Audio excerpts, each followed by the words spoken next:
Here we go. Tuesday show. Appreciate you for watching the OVE podcast. I'm the Torg, QFM 96 on this Tuesday.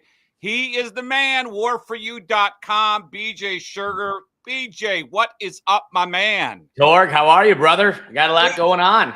We do, and we told you when we switched new YouTube channels, everything is completely the same if you're watching it on X, Facebook, any of the streaming services, whether it's Spotify, Apple, iTunes, iHeart, whatever it is, appreciate it. We told you we are going to the new YouTube channel. You could follow us, youtube.com at Ohio versus everyone. The switch was super cool. More people followed us than I thought. Please subscribe, like, follow, share any streaming service or channel you're on. But we told you we were going to give you more. Let me adjust here on the camera. We were going to give you more Buckeyes, more Bengals, more Browns, more specialty shows, more wrestling. That's what we're going to do today. We usually do it every Thursday, and BJ, you're welcome to do it. Final segment of the show this Thursday, but we always carry it over. Sometimes we're doing one segment like for an hour. So with Sam gone in summer break, we need to do different things on Tuesdays and Wednesdays, and why not give you more of what you want? You want some wrestling. So let's do some wrestling. Hey, how do you think it's going, by the way, with Netflix on Monday Night Raw? Because 2 weeks ago, it was crappy and glitchy, and it reminded me of the Jake Paul, Mike Tyson fight. This week, I think they did it a little bit better, but they're kind of changing the broadcast on SmackDown and Raw, and they're sometimes Testador is in the ring, sometimes he's in gorilla position. I mean, just overall thoughts of the presentation of what's going on in Netflix. Yeah, I think they're trying to see what works, right? I think the flexibility they've got now with Netflix is a lot more flexible than what they probably had before. It's still getting used to, right? I mean, I used to always be able to flip on USA, know it was there, boom, right on the TV. Now, you jump on Netflix and you hit it. It's interesting. It's a different kind of feel, but I don't like the glitching. I do think that they're going to correct that. It gets them a much bigger reach. I saw that they're going to be on the India Netflix. I think started last week. So for the vision of WWE and growing that WWE universe truly to an international audience, Netflix was the only was the best option to go with. So I do think that it's going to continue to allow more resources to come into the company. I think it's going to continue to allow it to grow. And I think as streaming continues to become more and more popular, as people cut the cord, once again, WWE is ahead of its time in getting out of a live broadcast where people who are cutting the cord and relying on YouTube and other streaming services now are going to be able to watch it. Yeah, and keep this in mind, too, with the agreement with TNA. Look possibly down the road or soon, them buying TNA. For one, it's you mentioned the India Netflix. They cannot do Netflix in different countries, and AEW right now has a pretty good overseas, out of the state broadcasting plan where they can reach a lot of people. WWE with this Netflix doesn't have that right now. And so if they bought TNA, that would give them the ability to do that where they can reach another market with their programming. So just kind of keep an eye on that. And it does another thing too. When the Paramount deal ends with the WWE network and they went on their own, and I thought they did a phenomenal job, Peacock. Peacock paid a lot of money and has the WWE network, pays a lot of money for the PLE events. But if that ever goes to the wayside, this is just more that TNA catalog with all the stars of AJ Styles, Samoa Joe. I think CM Punk was maybe he wasn't in TA. Macho Man, Hulk Hogan, Kevin Nash, Kurt Angle, Sting. Some of Sting's best matches, some of the best matches by Christopher Daniels, James Storm, all those stars. They had some crazy cage matches in TNA back in the day. I mean, TNA had some nutso matches. So it's just. No, I was there for my 30th birthday. I was there for the tack match. Flair. I mean, for one of his. Yeah. He did a body slam on the glass and the tacks. Yeah, Mick Foley.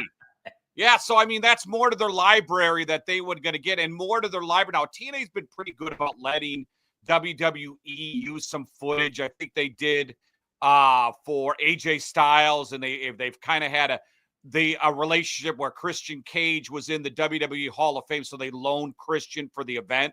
So they've had a pretty good relationship. But, man, TNA's bleeding money. They have people running it who are like corporate level. Jordan Grace came out and said that she took less money from TNA to go to WWE just for the exposure of it. So, I mean, TNA, it's not working with Anthem. Good time to sell. And for WWE, I think they would do it for the out-of-market cash and the broadcast. Yeah, no, I agree. I think it's a great. It's going to be a great merger of the two. Yeah, and it works for both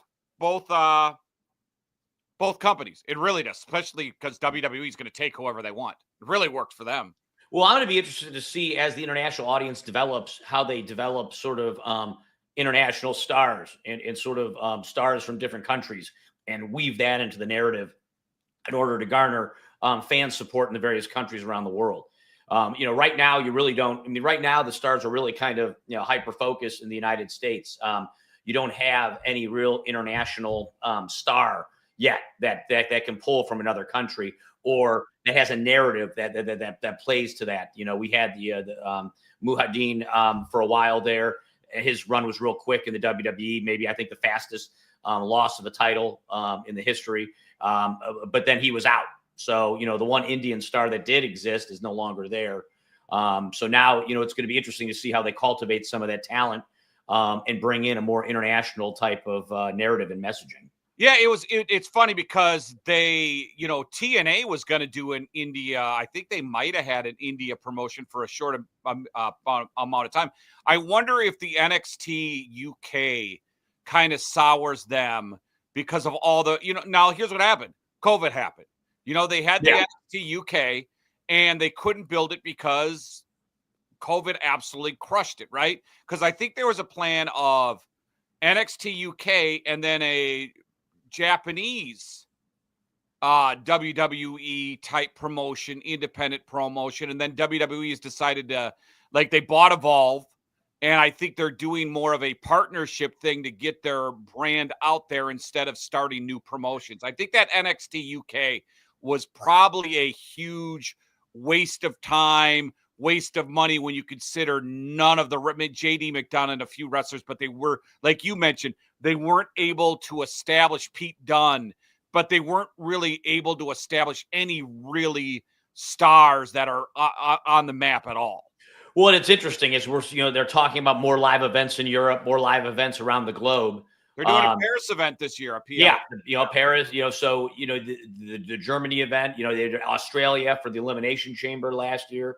So clearly their goal is to really put some roots into some of these countries to build that viewership, that followership.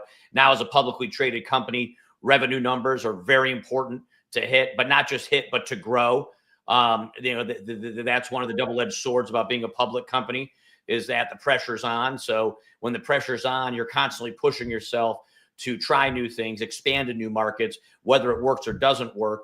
Some of the wrestling purists might not be happy about it, but it's a necessity now and a reality in order to keep growing the company. This is the OVE podcast. I'm the Torg. Hear me mornings, QFM 96. He's BJ Schuerger. GoWarForYou.com is the website. We're doing wrestling today on a Tuesday. Going to give you more on this podcast channel, more wrestling, more sports, more specialty shows. So on a Tuesday, we will be doing different things Tuesdays and Wednesdays. Some Tuesdays and Wednesdays we might be off, but I'm going to try to be on here every single day for you. Speaking of overseas pay-per-views, now, this isn't one of them, but I know that there is a Australian pay-per-view coming up in AEW. I'm not sure which one it is. I know they have Revolution coming up. They got the Grand Slam, Australia, February 15th, right? So it's this weekend, correct? Yep, February 15th. Have you been watching it all? I know I'm just springing this up at you. This Mariah May, Tony Storm storyline that they have going on is one of the best things they've done in a long time. Yeah. Tony Storm leaves. She comes back. She's the old rocker Tony Storm, right? She has a conference. If you missed it, Mariah May turned on Tony Storm, won the belt. Tony Storm goes away. Now, Tony Storm comes back, pretends she has amnesia and doesn't know a thing about her past, right? and she's introducing herself to everyone. Her character totally sucks. The old Toni Storm character really blew.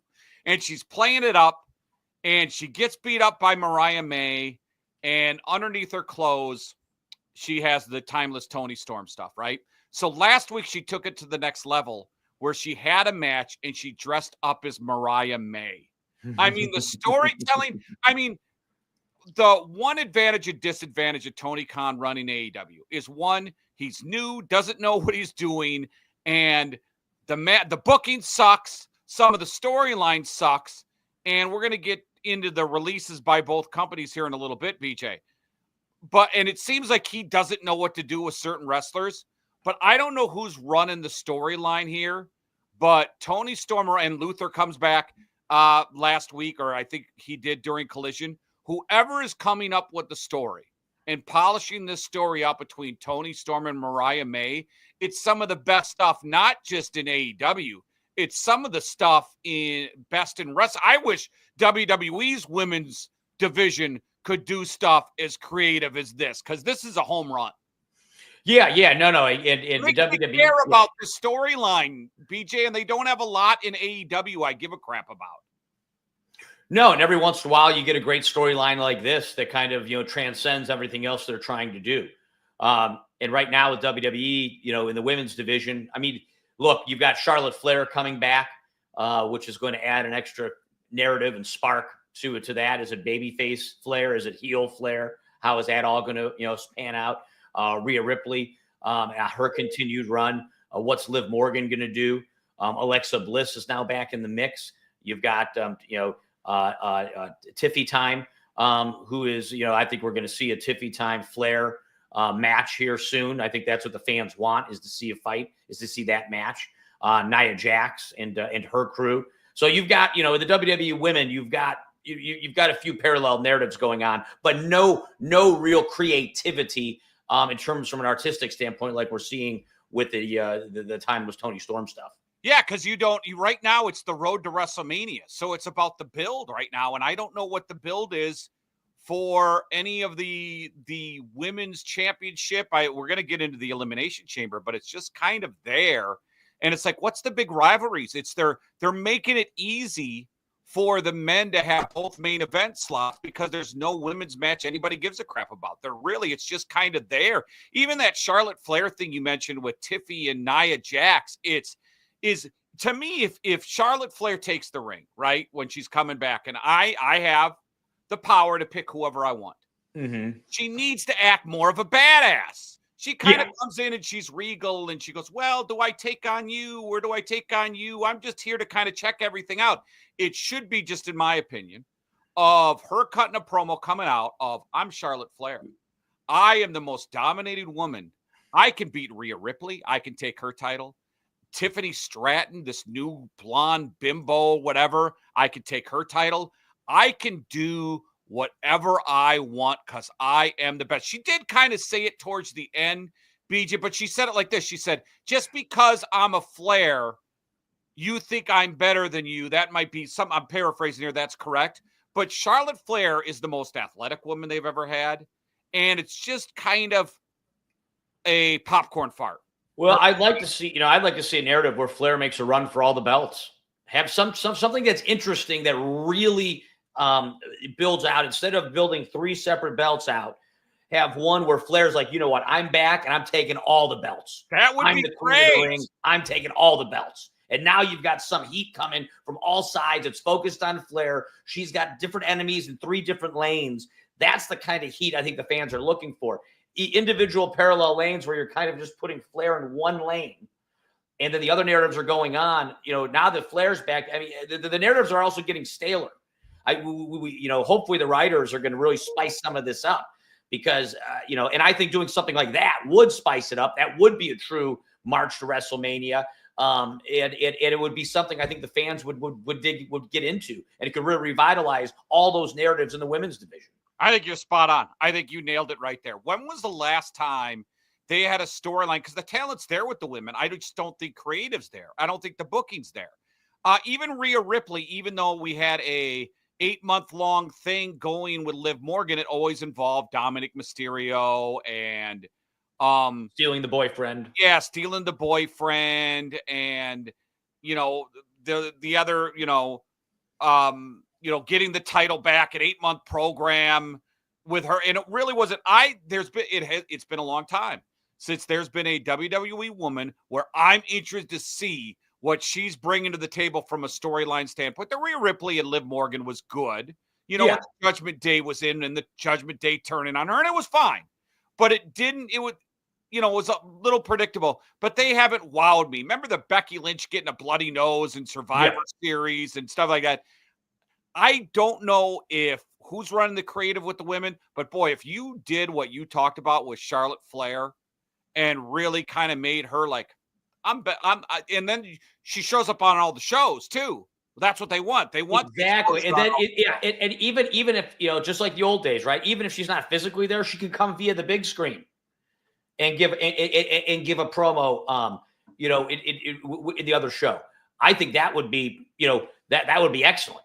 And it would really put some fire. Now that Charlotte Flair's back, that's a way, I think, to really utilize her, put her up front, make the narrative swirl around her, create her into this heel that's coming in to take all the gold.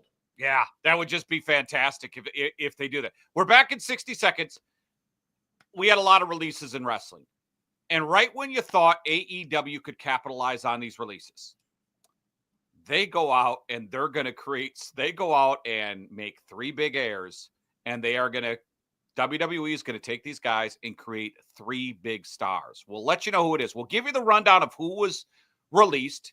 Me and BJ will come out and say, hey, what's the best path if they go to the other promotion? What could they do creatively with this person? Or it could be like nothing.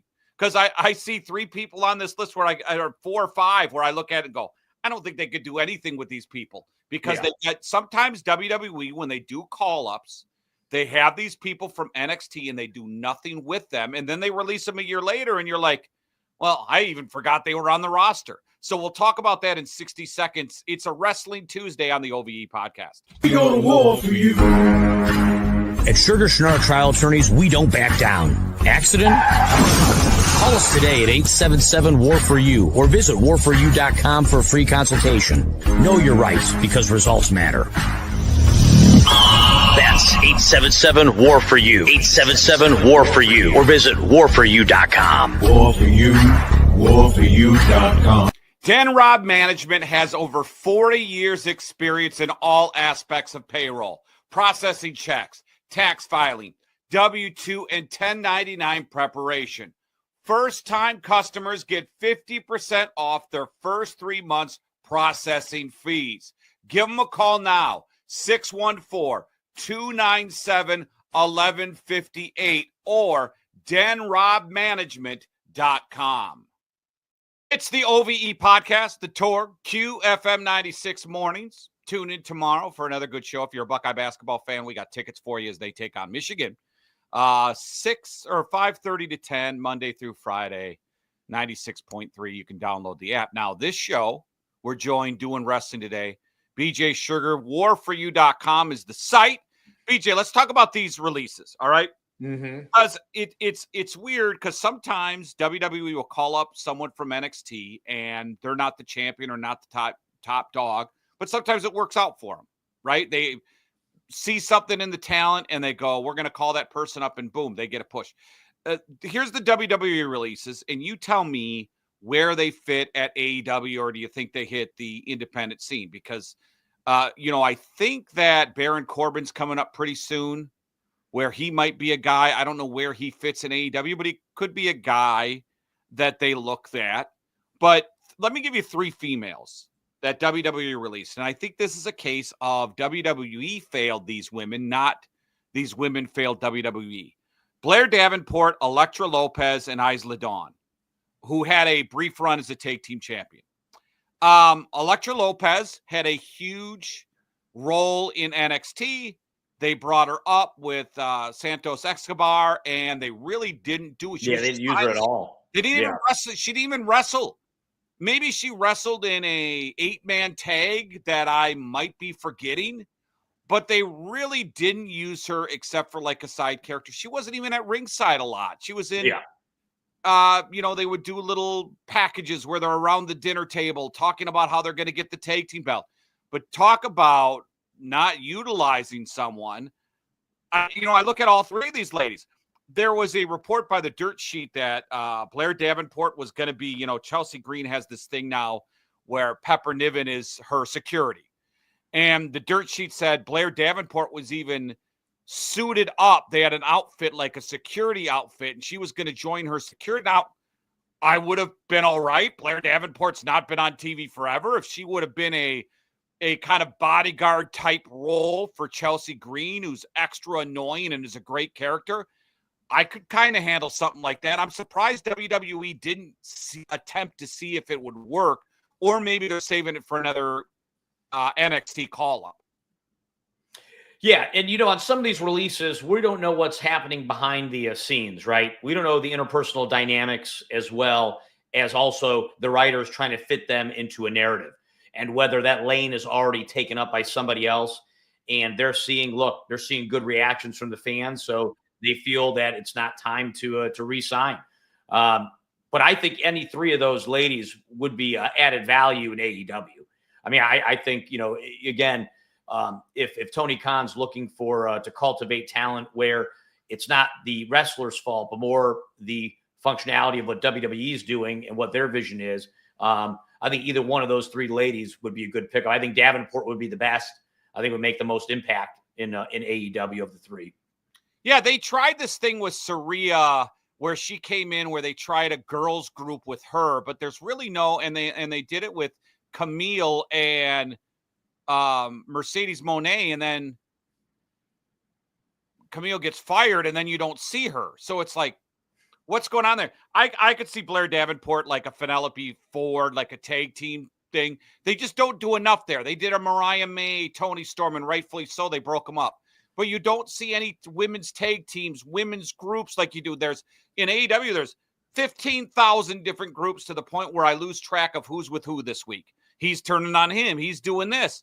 But when it comes to the women's division, do you have any tag teams? Do you have anything? They just don't have anything. It's like, oh, we'll put this person out. Then you won't see them. Hey, we're going to push this person. Then they're gone. Yeah. And it's really weird how when you look at their roster, BJ, and I'm going to look at it right now, Britt Baker, she hasn't been seen in 4 months. Deonna Purrazzo, that was a big thing. She was huge in TNA. They come in. She has a big opening, some big matches against Tony Storm, and then you don't see her. I mentioned Camille, who's still on the roster, I guess, right? But they have the talent, but it's just Marina Shafir, who's hanging out with the Death Rider. She's kicking everyone's ass, kicked dude's ass last week. But she's not used in a wrestling role right now. So it's weird how they have, I think Willow Nightingale might be hurt, but Thunder Rosa, who was the champ, a beginning push in the beginning. Then you don't see her anymore. Her and Deonna Purrazzo had a big feud, and then you don't see her anymore. So maybe Blair Davenport could come into AEW and give them some. I just don't know with those three ladies if anything could go with them, right? I just don't see anything. Let's go to the guy, Cedric Alexander. Is there a fit in the Hurt Syndicate, I'm assuming? Yeah. I mean, that would be a natural. Yeah, I think that's almost too easy to do. Mm-hmm. You're replicating what the WWE did, but who cares? Because it worked in the WWE, so why wouldn't it work in AEW? And anyway, Ricochet kind of doesn't. I know they're trying to put Ricochet in a suit, and they're kind of teasing Ricochet in the Hurt Syndicate. Yep. They're doing that, but, he's got a great feud going on. Talk about things that are working with Swerve Strickland right now. That is working. But Cedric Alexander kind of fits perfectly right there if you brought him in. And even if you wanted BJ to take, let's say you wanted to switch roles where, all right, Ricochet, we're trying to make a bad guy. We don't know how this is going to work. Maybe we switch roles. You could even have a storyline, because there's a non-compete right now where Ricochet's kind of hanging out with the Hurt Syndicate. And then you could be bringing Cedric Alexander and say it's not working and turn. They don't, with AEW, they don't know what the hell. Hangman Adam Page went from bad, good to bad to now good. I mean, they don't really, the line is so blurred with their good guy and bad guy with AEW. You could easily do something with that. Yeah. If you wanted to. Giovanni Vinci, no role, right?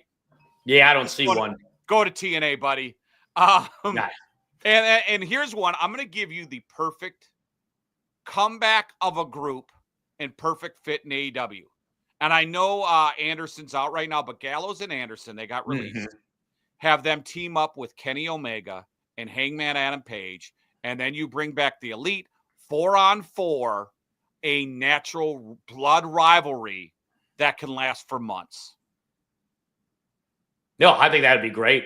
I mean, yeah, I mean, their loss and others' gain for that one, that would actually fit well into it.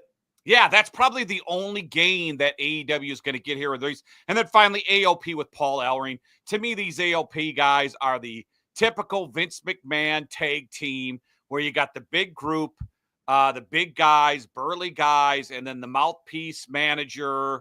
Final Testament's no more. Karrion Kross has been kind of this guy who's poking the bears at people behind the scenes, really not doing any wrestling. I'm surprised they didn't get rid of Karrion Kross. Yeah, I thought they would. Yeah, I mean, Kross seems to be doing more talking than Ellering half the time for the group, it seemed like.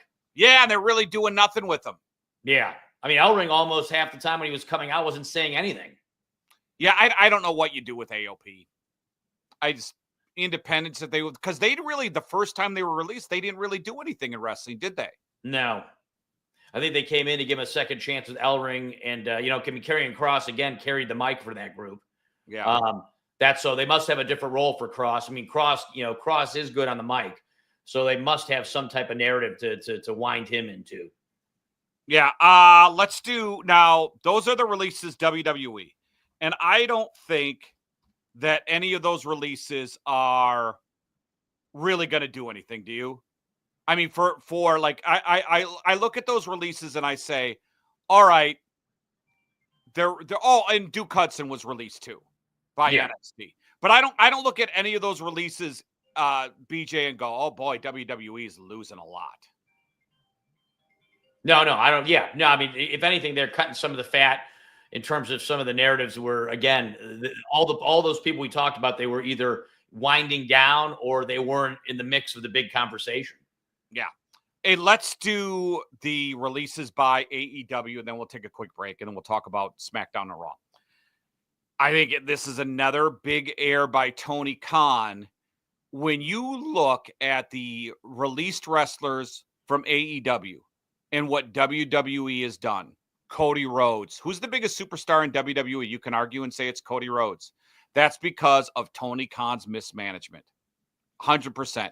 CM Punk, Tony Khan's mismanagement. Yeah. Is there anyone I'm missing who has been released by AEW and created a star with WWE? Because those two stick out big time to me. And I think the three guys that are going to come in that were just released by AEW are going to be huge stars. But what sticks out to me is the CM Punk Cody Rhodes told to go elsewhere. And then WWE takes those guys and makes huge stars of them. Oh, Penta. There's the third. Penta's coming in. Yeah. Penta's getting huge right now. Yeah. So those are three guys, BJ, released by AEW because Tony Khan's too cool for school. Triple H takes them, and boom, they're the biggest things. WWE uses them the right way, and they're huge stars. AEW's lost because they don't know what to do with guys.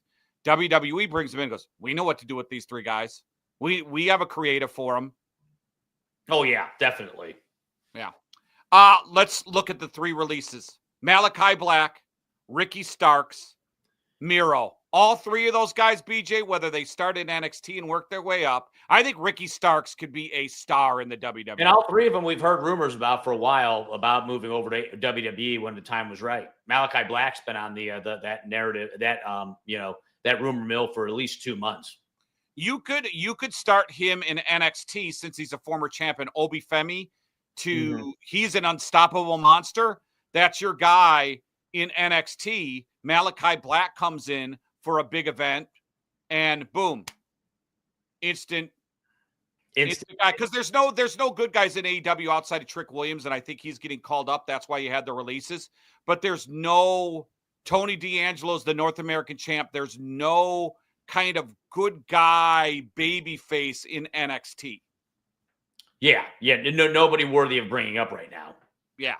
Trick Williams is the only guy. So yeah, we think he's moving up anyway. And I think Ricky Starks, they don't like to start guys on SmackDown and Raw. Ricky Starks could go to NXT and be an instant star when they call him up. Yeah, agreed. Yeah, it's really bizarre to me why. And Miro's already been there. What was Miro? What was his character's name? What was it? Rusev. Yeah, Rusev. Yeah. You know what I'd love to see? I would love to see Rusev come in and kick the crap out of John Cena. Because if you recall, Rusev's first big push was beating John Cena. Yep, that's right. I remember that. I would love to see John Cena on Raw, cutting a promo, and it's Rusev Day. And Rusev comes out and beats the crap out of John Cena. Yeah. That's storytelling. That's what I want to see. And then a PLE, John Cena going, dude, I got some unfinished business with you. When you started, you took me on and took me out, but now I'm going to finish, and I'm going to finish with wiping the floor with you. Oh, yeah. And then Rusev coming in going, it's Rusev Day. I'm going to end John Cena. I'm going to break John Cena. John Cena, you're not even going to reach the end of your comeback because Rusev is coming in, and I'm going to crush you, and I'm going to injure you, and you're not going to see whatever it's SummerSlam, Money in the Bank, whatever it is. You're not even going to make it to Money in the Bank because I've come back to end your comeback before it even starts. Oh, yeah. Yep. Yeah, for sure. That would be that would be a wonderful narrative to sneak in here during Cena's run. When we come back, quick 60-second break. It's a Tuesday program on OVE. We're doing wrestling. Take a quick 60-second break. We had a debut on Raw of a future Hall of Famer gonna be on the red brand. We'll talk about it because it was a busy day. Elimination Chamber almost set. We're back in 60 seconds on the OVE podcast. Hey, it's Torg for Custom Air. You know, when it comes to my HVAC system, I don't trust just anyone. I trust Custom Air. These guys are fast, reliable, and they know their stuff. Fall's just around the corner, and now's the perfect time to make sure your HVAC equipment is running at its best. Don't wait until it's too late. Get ahead of the game. I wouldn't trust anyone else with my home, and neither should you. Visit them on the web at customairco.com and keep your home comfortable all season long. Custom solutions, custom comfort, Custom Air. Thinking of buying or selling a home? Give Lauren Torgerson a call with NextHome Experience. Lauren has been servicing the Columbus metropolitan area for 10 years. So whether you're a first-time home buyer, considering building, want to upsize or downsize, Lauren can help you with all your real estate needs. Get a free market analysis for your area and get started working on making tomorrow's dreams happen today. Call or text Lauren at 614-296-3952, 614-296-3952, or email at togersonlauren@gmail.com. We are the OVE podcast on a Wrestling Tuesday. We're going to throw in more wrestling for you, man. BJ Schuerger, warforyou.com. Hey, let's wrap up the show with this and all the other stuff we can carry over. You want to do Thursday? Live Thursday? Live Thursday. I'm trying to, I think, let me check. I'm going to be, right. I'll know. I'll know later this week. Jey Uso, Gunther, set for WrestleMania main event. To me, this is one where a lot of people are pissed off Jey Uso's in the main event. A lot of people are pissed off he run the Royal Rumble. He's the hottest star in the WWE. You almost have a Bret Hart type, no personality champion, the wrestler, the pure wrestler. It's been a while since WWE has the I'm out wrestling you guy as the champ. Yeah, which is the really, technician, the chop, and the whole, yeah. Yeah, there's no heat on him. He's not really hated. He's just kind of stale air champion. This, to me, is one of the first big tests for Triple H and the booking and the producers of how you create heat with the champion and create a main event where there really isn't one there. There is one there. You got a popular star, but they got to create. Well, Gunther coming out and attacking Jey Uso kind of is trying to begin to manufacture that heat, right? I mean, that's the assault on him. And then when Uso was able to, at the end, grab the mic and still taunt him, you could see the fans' reaction. I mean, that's the only way I think you're going to get some heat is if you make Gunther continuing to blindside Yeet. You know what I see? How I get the heat if I'm Triple H? I have Gunther show up at SmackDown, kick the crap out of Jimmy Uso. Jimmy Uso has an injury for like a month. Sorry, Jimmy, we got to take you off TV. We got to build this main event with your brother. You got to go off TV. Have Gunther show up at SmackDown and just toss the crap out of Jimmy Uso. Do the chair with the ankle where he's got a broken ankle. I know you don't want to take Jimmy Uso off TV because he's just getting back and he's involved. You know, he was in a 3-way for the Elimination Chamber. But I think if you really want to get heated going into this match, you really want to get some heat on Gunther, and it's desperately needed, is you have Gunther visit SmackDown this Friday night and take Jimmy Uso off. Now that Jey Uso shows up and say, you know what? None of this right now. None of this, Us. You've made it personal. And that's how, and maybe you don't even have to do it. Maybe you do it after Elimination Chamber because you got a lot of time to WrestleMania. It could be exactly. You don't use all the tricks here right now because we still have Elimination Chamber in between. But that is a way, if you want to get heat on this and make Gunther a hated guy, that is how you bring in Jimmy and Jey tight again, right? Because you already got Roman out with Seth Rollins. That's why they built this. They didn't want Roman to take a clean pin in Elimination Chamber. Yeah. So that's why they did the injury with Roman, Seth Rollins, build into that story. So you can't have Gunther attack Roman Reigns. He's too strong. You can't have him do Jacob Fatu or Solo Sikoa, who returned, and we'll get to him next episode of our pod and wrestling of what they're doing, kind of the no bloodline, just black hoodie Solo Sikoa. I just think if there's ways to manufacture heat, you could even do where Gunther takes out, there was a narrative last year, BJ, would Seth Rollins be able to team up with Cody Rhodes, right? You could almost do an injury. I took out Jimmy. I'm going to take out Jey. Watch your back, Jey. And then Jey comes back a couple weeks before WrestleMania. Says, you couldn't do it. I think there's ways they can do this. Yeah, no, I agree. I think there's definitely ways that you do this and ways that you're right. It becomes personal. And because you've got to create that heat if this is going to be the main event or one of them. Yeah, I thought it was weird having Gunther as the champion in WrestleMania because it's such an emotional event. It's your biggest event, and you have such an emotion. It's not that he's not one of the best wrestlers on there, and he does cut a good promo. It's just you like to have heat. Cody Rhodes, Seth Rollins, Rock, Roman Reigns, Cody Rhodes. Heat. Right? Agreed. Gunther, Jey Uso, where you got plenty of time to build. It's got to be main event. With that many stars on your roster, got to be main event heat worthy. Well, I think McAfee really engaging and irritating Gunther helps raise that heat too. I think having him continue to beat that drum and maybe even those two have an altercation before we even get to WrestleMania, I think will continue to raise that heat with Gunther as well. I like that. Hey, I know you got to run. Let's end it. Let's try to do later this week. Yeah. Let's try to do Thursday. We are going to try to we're going to try here because BJ's out and about and the dude's a world traveler. But we are going to try to give you more long-form wrestling shows like this. Have former wrestlers on. I know we met Arn Anderson at SummerSlam. Yep. Working on getting him on. We are going to give you more of Buckeyes, like I mentioned, Browns, Bengals. I know we're going to do a Browns show tomorrow. Me and King Rich is coming in for Sam. We're going to talk a lot of Browns tomorrow. So we're going to give it to you. BJ, thanks for coming in. We'll do it again soon. warforyou.com is the site. Thanks, brother. As always, Tord. We go to war for you. At Schuerger Trial Attorneys, we don't back down. Accident? Call us today at 877-WAR-FOR-YOU or visit warforyou.com for a free consultation. Know your rights because results matter. That's 877-WAR-FOR-YOU. 877-WAR-FOR-YOU or visit warforyou.com. War for you. Warforyou.com. Denrob Management has over 40 years experience in all aspects of payroll, processing checks, tax filing, W-2 and 1099 preparation.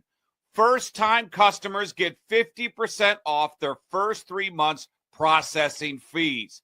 Give them a call now, 614-297-1158 or denrobmanagement.com. Well, of course. I mean, there's nothing better than being American. So, I mean, this is the greatest feeling. If you don't love it, leave it. USA, #1.